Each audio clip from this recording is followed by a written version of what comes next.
LA Kings head coach Jim Hiller likely going to be on a short leash next season. We'll explain and discuss that and more on this edition of Locked On LA Kings.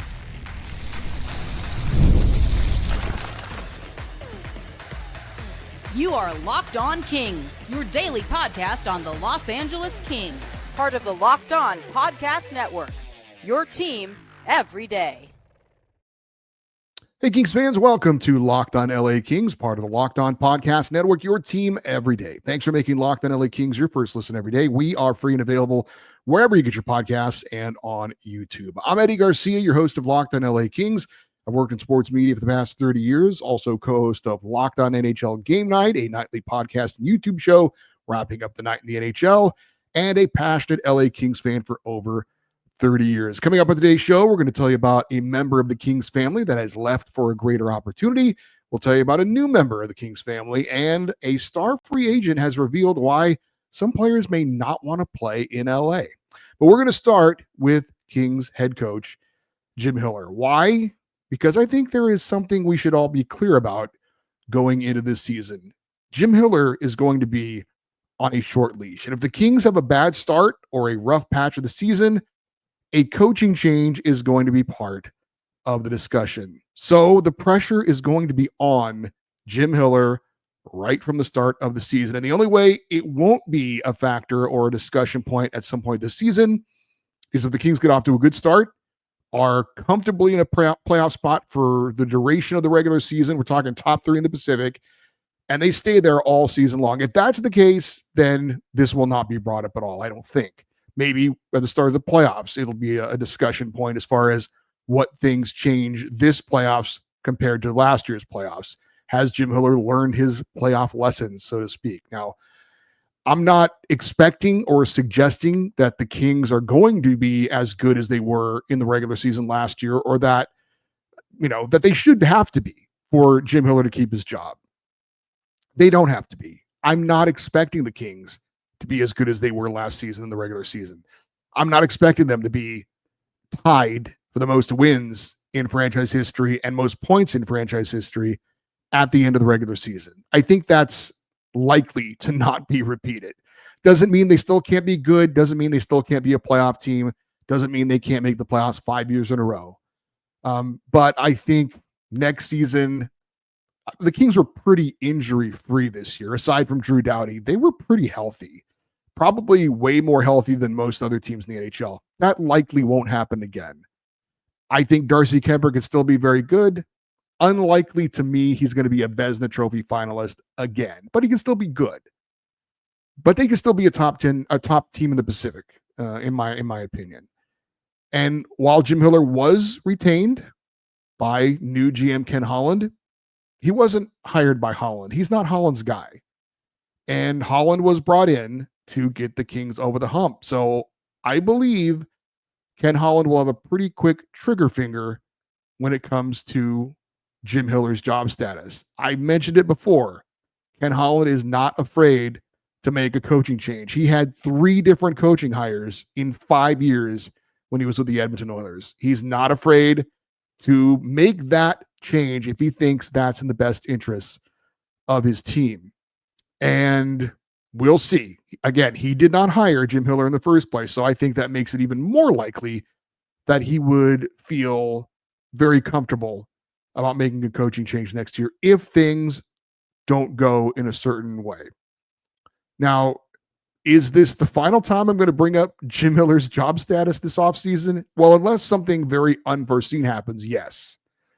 But I think it's a fair topic to bring up, in part because of what's going on with head coaches in the league. Now, it was brought up during our fan feedback show. If you missed that, please go check it out. But we were asked by a couple listeners if the Kings should go out and hire Pete DeBoer. Now, if you don't know who he is, he was in the headlines recently because he was fired as head coach of the Dallas Stars. I believe it was on Friday. And you might be familiar with the name if you're a Kings fan because he did coach 2 different teams for extended periods of time in our division, the Pacific Division. He was the longtime coach of the Sharks, 5 seasons, and then he followed that up with 3 straight years as the head coach of the Vegas Golden Knights. He also coached the New Jersey Devils to the Stanley Cup final. That team lost to the LA Kings in 2012, the Kings' first ever Stanley Cup championship. So the name Pete DeBoer, you likely should be familiar with if you're a Kings fan. Now, Pete DeBoer is a bit of a polarizing guy. He seems to be one of those guys that kind of wears out his welcome about every 3 or 4 years, no matter where he's at. But then again, the average shelf life of an NHL coach is 2.3 years. That's the shortest of any head coach job in all of the 4 major North American sports: baseball, basketball, football. But what Pete DeBoer does, even though he doesn't last too long, is when he's in a place, he usually wins. 5 out of the last 6 years, he has coached a team to the conference finals. Let me repeat that. 5 out of the last 6 years, he has guided a team to the conference finals. Twice in Vegas, 3 times in a row in Dallas. Now, some people will say Pete DeBoer can't win the big one. And so far, that has been true. All those conference finals appearances and 2 trips to the Stanley Cup final, one in New Jersey, one in San Jose, and he has not won the Stanley Cup. Of course, they also said that, and I said that about a certain coach the Kings hired a few years ago. He had coached in Chicago and in San Jose and in Calgary, even got the Flames in the Stanley Cup final, but he never won it. And he was just a retread coach who couldn't get a team over the top.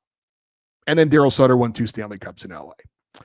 Also, Peter Laviolette is available. He's a name I brought up before. Assuming he doesn't get the Dallas job, he's taken 3 different teams to the Stanley Cup final. He's won a Stanley Cup in Carolina, took the Flyers and Predators to the finals as well.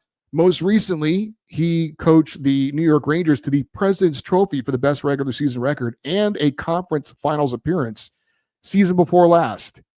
He's also the 7th winningest coach in NHL history. And he, again, if he doesn't take the Dallas job, would be available as well.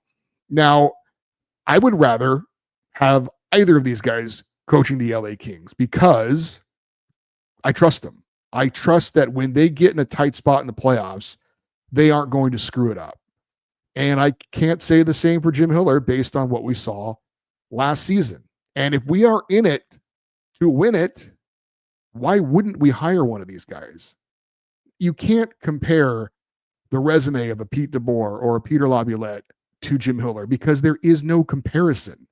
2 of those guys have been some of the best coaches in their era in the entire league. And Jim Hiller right now is just a guy. Now, that might be kind of harsh, but I think the evidence backs that up. I believe the LA Kings would be better equipped to have playoff success if Pete DeBoer or Peter Laviolette were the team's head coach. Now, that isn't the case right now, but it could be the case at some point next season.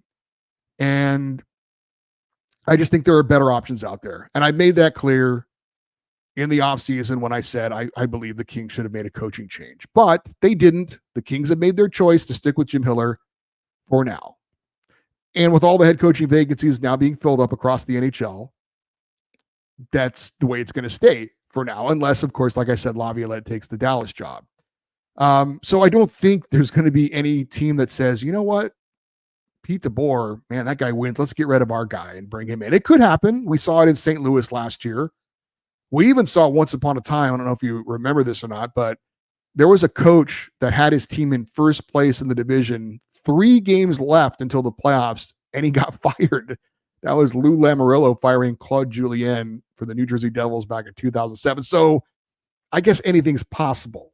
But I would be surprised if any team before next season starts is going to fire their coach to bring in a Pete DeBoer or a Peter Laviolette if he doesn't get the job in Dallas. However, I think if there's any team with any set of expectations for next season that gets off to a bad start, they absolutely would fire their coach and bring in a guy like a Pete DeBoer or Peter Laviolette.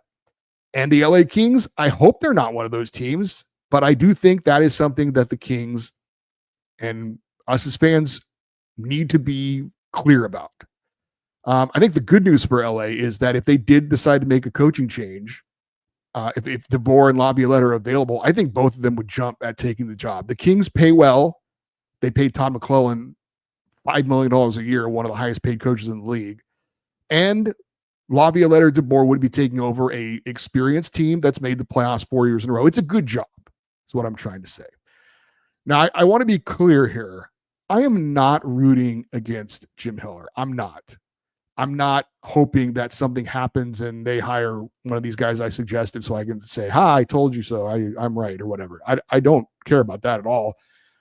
I hope Jim Hiller leads the Kings to another solid season. I hope he's learned his lessons and he pushes all the right buttons and the Kings go on a playoff run and definitely get out of the first round and maybe even farther. I would absolutely love to see that.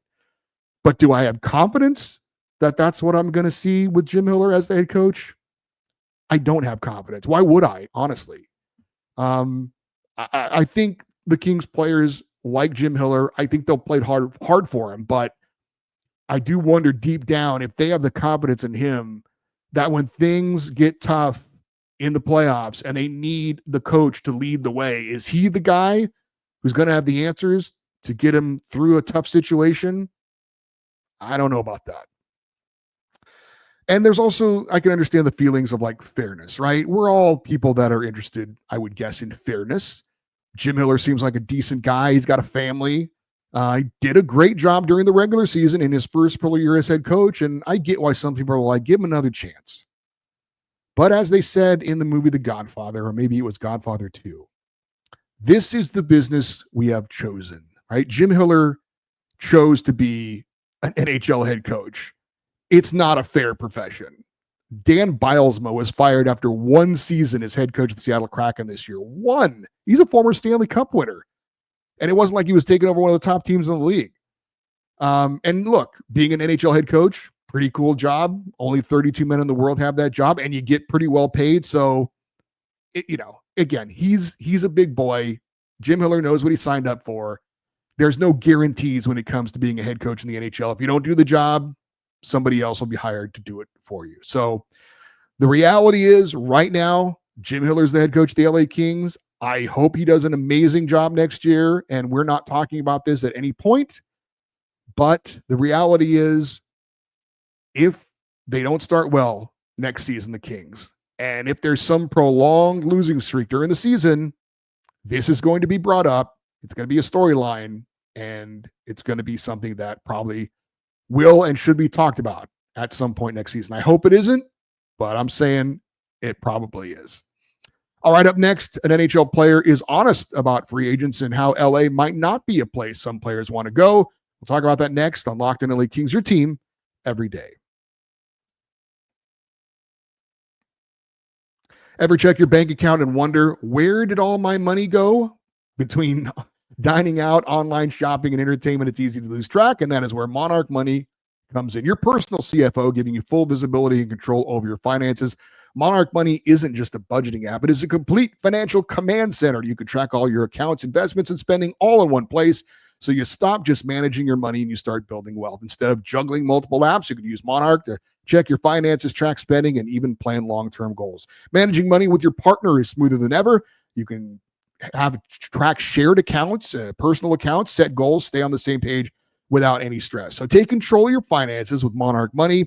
Use the code LOCKEDONNHL at monarchmoney.com for 50% off your first year. That's monarchmoney.com, code LOCKEDONNHL for half off your first year. We are 22 days away from the start of free agency, noon Eastern time on July the 1st. And we have seen some teams start to sign some of their free agents. For example, the Colorado Avalanche signed center Brock Nelson to a 3-year deal worth $7.5 million per season.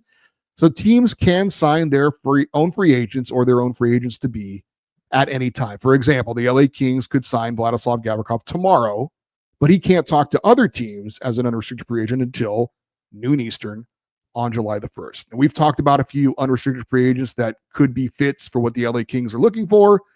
One of them is Florida Panthers veteran forward Brad Marchand, who has been amazing for the Panthers this postseason.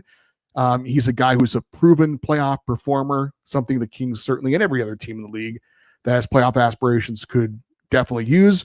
He had some interesting comments the other day when he was asked where he might sign next season.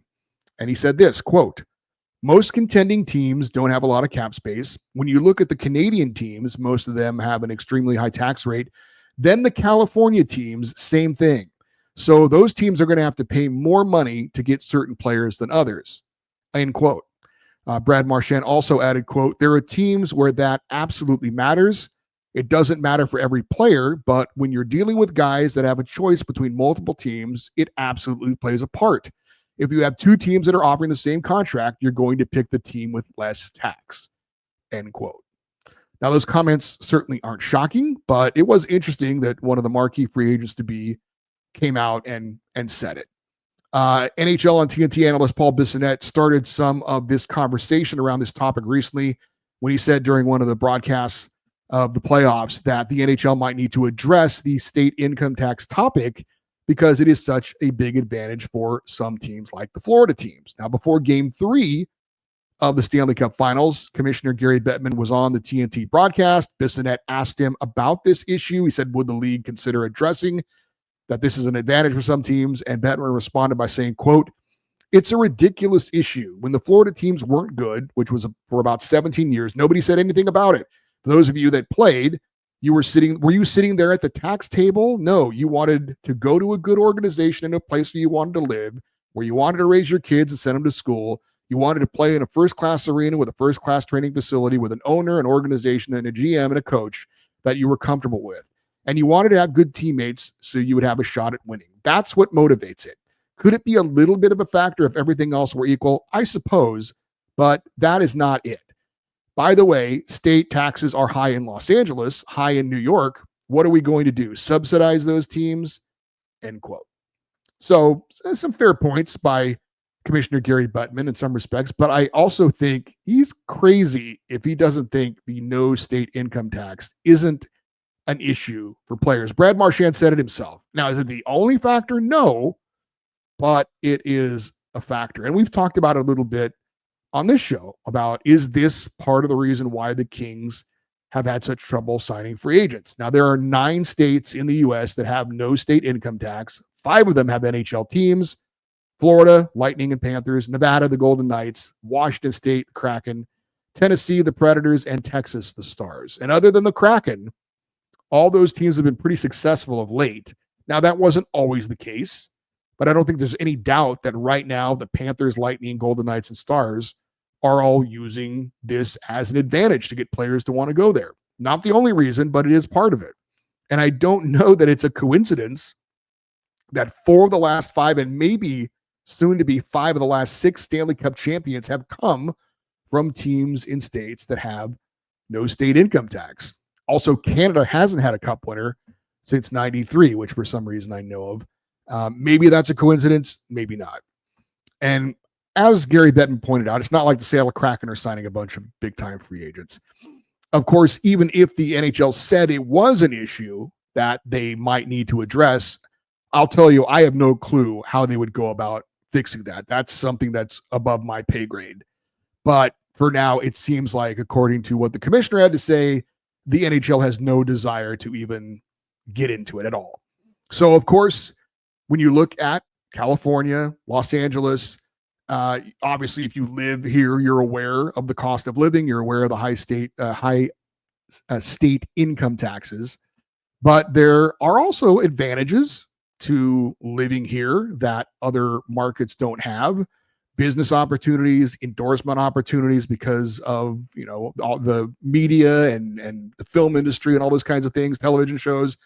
You don't get that in Raleigh, North Carolina that you do in Los Angeles. So yes, every market has its pluses and minuses. And for some players, there's some areas they might want to play, some areas they might not want to play.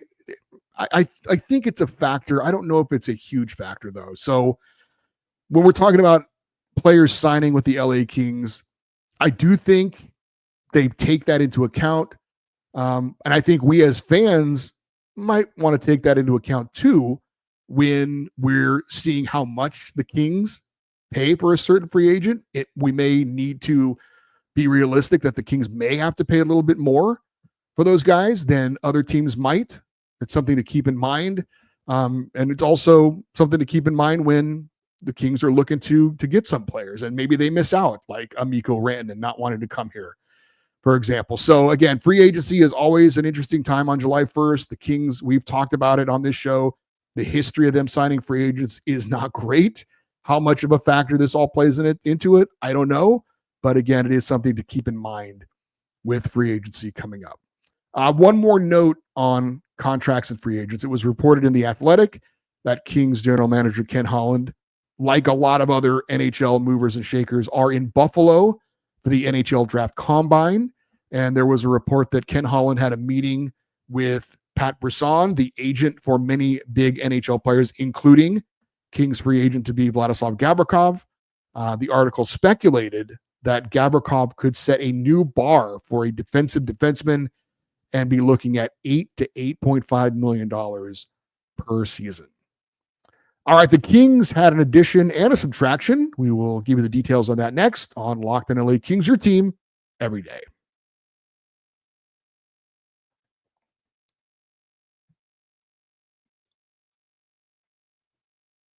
Well, no surprise here.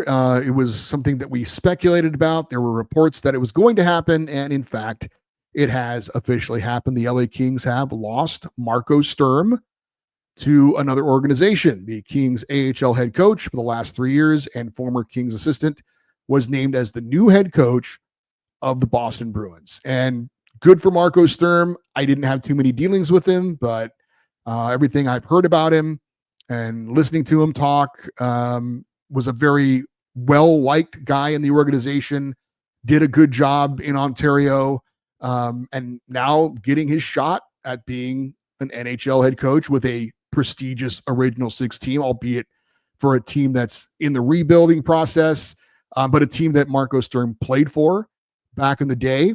And it's a prestigious job, but it's a tough job. There's a lot of pressure to win in a place like Boston, not a lot of patience there, but it's also a great opportunity. And so congratulations to him. Hope he does a good job. Now, there was a time, and we talked about it at some points in this show, probably earlier when I took over. There was a lot of chatter and a lot of talk about Marco Sturm eventually being the next LA Kings head coach at some point. And look, who knows? The way coaches are hired and fired in the NHL, it could still happen one day. But I think if the Kings might have been in a bit of a different situation, that Marco Sturm would have been more of an option. I don't even think he was considered when Todd McClellan was fired. I don't know that he was even considered when the Kings were trying to figure out if they were going to retain Jim Hiller from interim coach to head coach full time or not. But again, there was a lot of talk about Marco Sturm being well respected in the organization, that he was kind of being groomed at some point to be the Kings' next head coach, but it just didn't kind of seem to ever be the right time for him. I understand why the Kings kept Jim Hiller. I don't know that I would have been a big fan of them bringing in Marco Sturm instead, frankly. But we'll see. He's getting his opportunity to prove me wrong, potentially. If he does a great job in Boston, then the Kings may have missed out on a good young coach, up-and-coming coach in the NHL. But we'll see. I just think the Kings, it is kind of ironic, though, that, his lack of NHL head coaching experience was one of the reasons why I didn't see Marco Sturm as being a coach in LA of a team that has been in the playoffs every year, of a team that has pretty big aspirations. But as it turns out, the Kings ended up hiring a coach with no NHL head coaching experience anyway with Jim Hiller. So as far as who the next head coach will be for the Ontario Reign, it seems like a fairly logical choice to promote assistant coach Chris Height to head coach. He has had 2 different stints as an assistant with the Ontario Reign. Even with the Kings' old AHL affiliate, the Manchester Monarchs, he was an assistant back in those days as well. He had left the organization, was an assistant coach for a couple of seasons with the Buffalo Sabres. So he's had some NHL experience as well. And now he's returned to the organization. And again, we'll see. Seems like it would be a very natural thing, a guy that seems to have paid his dues. So we'll see if Chris Height will be the next head coach of the Ontario Reign. And I did see, thanks to the guys over at Mayor's Manor, that Ken Holland did make his first move as far as bringing in his own people to help out in the front office. Holland has brought in Tyler Wright, who was the head amateur scout for the Edmonton Oilers while Holland was with the Oilers. He's now joined the LA Kings. The Oilers had mutually agreed to part ways with Wright back in 2013 after he had spent 4 seasons on the job in Edmonton. And I would assume he's coming over as, an extra set of eyes, an advisor of sorts with the NHL draft coming up. I seriously doubt that Kings head of amateur scouting, Mark Yannetti, is in any kind of a danger. He's been on the job for 18 years. And I think the Kings are very happy with the job that he's done. I did see an article about Tyler Wright that when he was let go by the Oilers, they had a list of all the players that he had drafted from 2020 to 2023. And I've talked about my 5-year rule when it comes to judging draft classes. But if you do look back at his 2020 draft, there were 6 draft picks made by the Oilers that year. Only one of them has turned into an NHL player, and he doesn't play for the Oilers anymore. That was Dylan Holloway, who is now playing for the St. Louis Blues. So again, not a great track record from what I could tell at this point for Tyler Wright. Would be fair, though, as far as the drafts he had later in his years there in Edmonton to give them more time to see if they develop or not. But again, Tyler Wright, Ken Holland bringing him in as part of the scouting department for the LA Kings, former head of amateur scouting for the Edmonton Oilers. All right, that will do it for this week's show for your everydayers, those of you that listen and watch Locked On LA Kings every day. Coming up the rest of the week, we'll continue to look at possible offseason targets for the Kings in free agency. We'll look back at past drafts for the LA Kings and talk about some of the prospects that they could be looking to draft at the NHL draft coming up in a couple of weeks here in Los Angeles.